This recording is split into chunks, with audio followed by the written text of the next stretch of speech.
welcome to my channel, What Colorful Worlds. Update! I have a couch now, which is very exciting, no longer a bed. In the guest bedroom. I mean, I got rid of the guest bed and got a free couch, which I installed instead.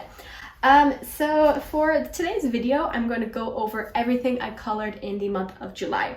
And I managed to color in 3 different books over here. So the first book that I colored in was Romantic Country, The Third Tale by Eriy. This is the first time that I colored in her books because I just received them in the mail recently and I was very excited to get my first completed page in with that. Next, I had several pages from Worlds Within Worlds by Kerby Rosanes. I'm trying to finish this book, and so most of my pages will be from this book.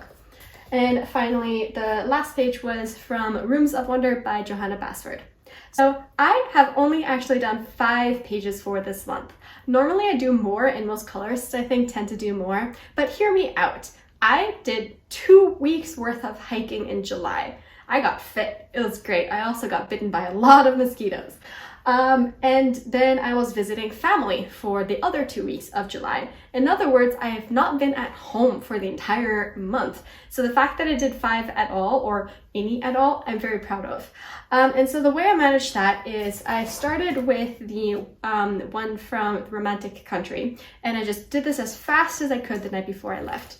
After the hiking was over, I actually traveled with this book. So I don't have any other speed colorings or color alongs with the 3 I did in this book because I was recording them all off camera in the downtime in between visiting family. And finally, this one here is a bit of a cheat. So I technically finished it in August, and normally that goes into an August coloring pages completed video. However, I don't want to have a video of only 4 colorings, I want 5 colorings, and so I'm going to cheat and instead say this does count for July because I did most of it in July. So I had done almost everything. I had around 45 minutes left of coloring to do, but when I left, I didn't have that time to finish it, so I did it as soon as I came back. And so because the majority of it was done in July, I'm going to say it's a July coloring page. That might be cheating, but I'm okay with it. Let us go over to the table and get an in-depth look at what I had colored. The first book that I colored in was Romantic Country, The Third Tale by Eriy. This is a new book that I have, and it was the first time ever coloring in Eriy's work. So I chose to do this page over here, and I have a color along on my channel for this already, both in narrated speed coloring, where I explain my different strategies for coloring, as well as a real-time color along without any sound or music. So I chose to do this one because being the first time doing a book by Eriy, I wanted to get her to know her pages in something that felt simple, but also still fun to do. And I was just very attracted to this really beautiful baby bassinet page. So the materials that I used for this were mostly Prismacolor pencils, since those are the main ones that I own. I also used some water-based markers, some fine liners, and blended them in with a water brush pen, as well as using those to create a darker, colorful outline. And finally, I used some soft pastels for this green background here. In retrospect, I wish I did not do this green background. I think it would have looked nicer if it was just white, but it felt too plain, and so that's why I wanted to add that in. So if I bring it up closer to the camera over here, you can just kind of see some of the different blending that I was successfully able to do, mixing in those fine liners with the Prismacolor pencils. And you can also see how thick some of the line work here is. And it's also this desaturated kind of brown color, and so it's really easy to color on top of with things like Posca pens, acrylic pens, or regular like fine liners. And so that's what I did to kind of help emphasize some of the different colorings. But I was really happy with this. It's a fun one to do. I really love the color palette I picked as well, and I finished this on the 5th of July as my first completed page here. All right, so the other one is in Worlds Within Worlds by Kerby Rosanes. And I did 3 of them, and that's in part because I'm part of a Facebook group that gives monthly challenges, and there's always 3 challenges each month. And so I did all 3 challenges within this book. All right, so the first of the pages that I did is this one over here, which is the eagle. And so this was done for a color palette challenge. And what I did was I matched my pencils up to the color palette and only chose those pencils. Normally when I do a color palette challenge, I tend to do the lighter and darker shades of the same color. This time I decided to only stick with those particular pencils. And I really enjoyed the challenge because it forced me to use color combos I might never have done otherwise. For example, I was using yellow chartreuse as my palest yellow, and it still comes across as a really nice yellow color, even though it has a tinges of green to it. The mountains were also made using dark purple, and so when you're mixing the dark purple and the black along with some sand, I was trying to get these 3 different gradients there. And so it was just really fun to put all of that together, and the eagle ended up being more of a golden eagle. Just with the colors that I had, I couldn't quite do other types of eagles like bald eagles or things like that, but I'm really happy how it all is still very cohesive throughout. For the globe, I ran out of my Posca pen, so I was using Winsor & Newton white ink, and it mostly works. It does fade out, but that's what I find with almost all white markers. They tend to eventually absorb the colors from beneath them. If there's one thing I'm not happy with, it might be the city. I wasn't sure what color to make it, so I actually used all the different colors together, and that's why it has a greenish tinge, because when you're mixing the blues and the yellows, you get a greenish tinge. And so that's just kind of what I ended up doing to make the city look a bit otherworldly and have colors that you might not normally see in building material. But overall, I'm happy with the page as it is, and I think it was a cool way of kind of approaching this page with that limited palette. All right, so then the third coloring page that I did for this month was this one over here, which is this beautiful candle page, and this is done with a base of just Winsor & Newton watercolors, and then on top of that using my coloring pencils.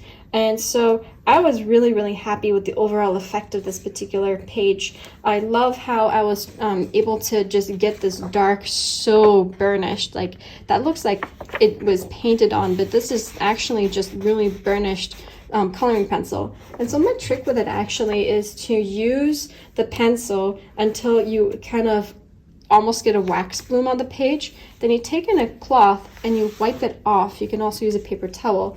And what that does is it just really burnishes it in a way, because you're like shining it, right? You are polishing the wax crayon into the paper using that microfiber cloth. And so that's kind of how I was able to just get this this deeply, deeply saturated shine on this particular page.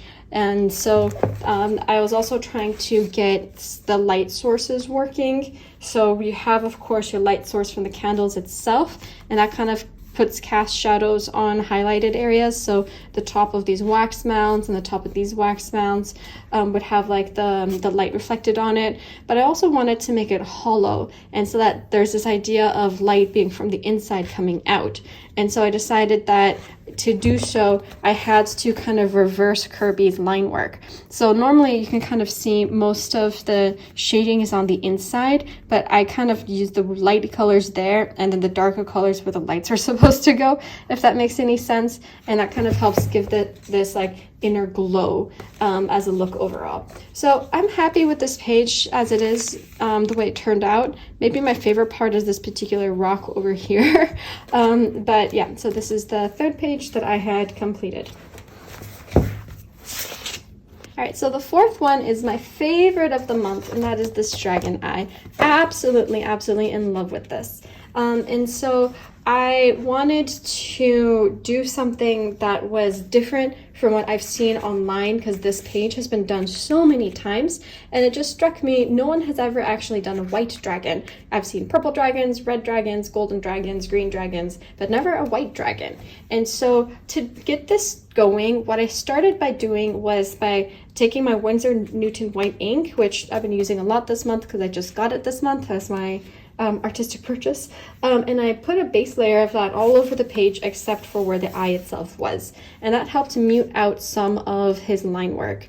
And then on top of that, I did mostly cool grays and some black for the rest of this here to kind of make it like shadowy and have the good definition kind of still go. And then within the eye itself, just various Prismacolor blues blending in towards the iris itself here. I think what I did was black, indigo blue, Copenhagen blue, true blue, light cerulean blue, and cloud blue. I think those are the colors that I used. And finally just did some ink sparklies in the eyes. So one thing to say about that is I don't know if it's because I scratched it off or just faded, but the scales are back. The black lines of the scales are back, because I think maybe when I added my spray on top, the what's it called, the fixative on top, and probably melted some of that away. But before that, all of these were actually very pale and almost not visible, just with like whiting them out. So I might still go over this, maybe this time with a Posca pen to white it out, in order to kind of recreate that original effect that I had. But even so, I still really love how this turned out, and I love the idea of just having this contrast, which really emphasizes the blue of the eye. If I had added more color, I don't think this would have popped so much.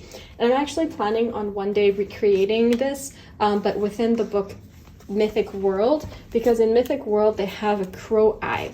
And so what if I have like a white crow eye against a white crow, and then I have like a nice matching pair between the books?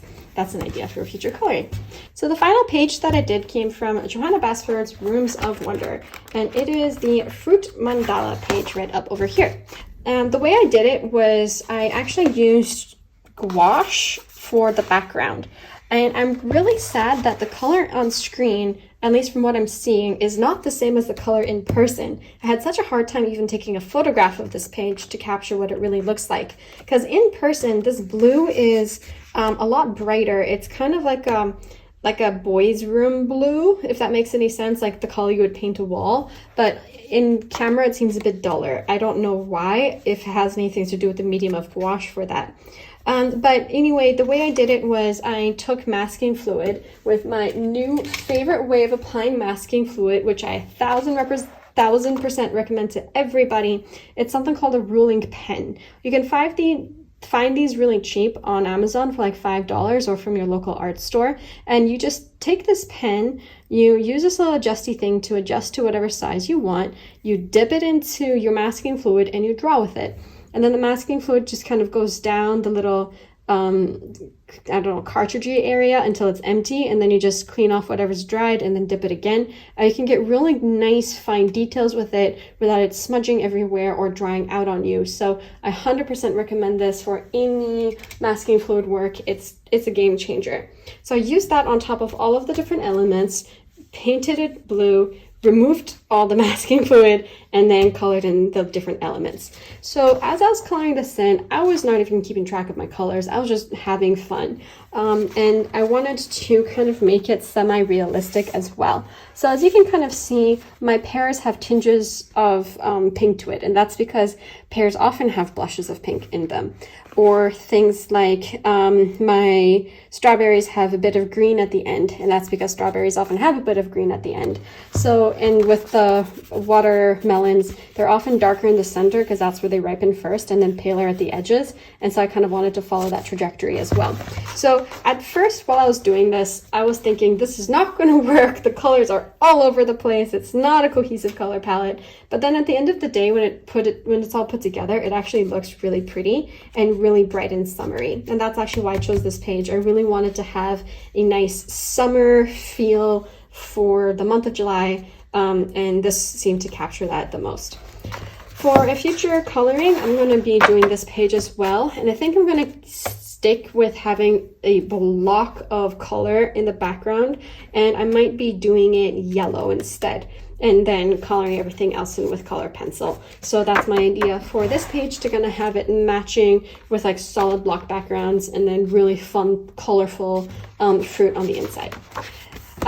So yeah, that's the final page that I have done this month. All right. So those are the 5 pages. I hope you enjoyed watching them. Thank you so much for watching me. And if you're interested in seeing the speed coloring or the long color along for Romantic Country the Third's Tale, you can find that up on my channel. Otherwise, I will see you next week. Goodbye!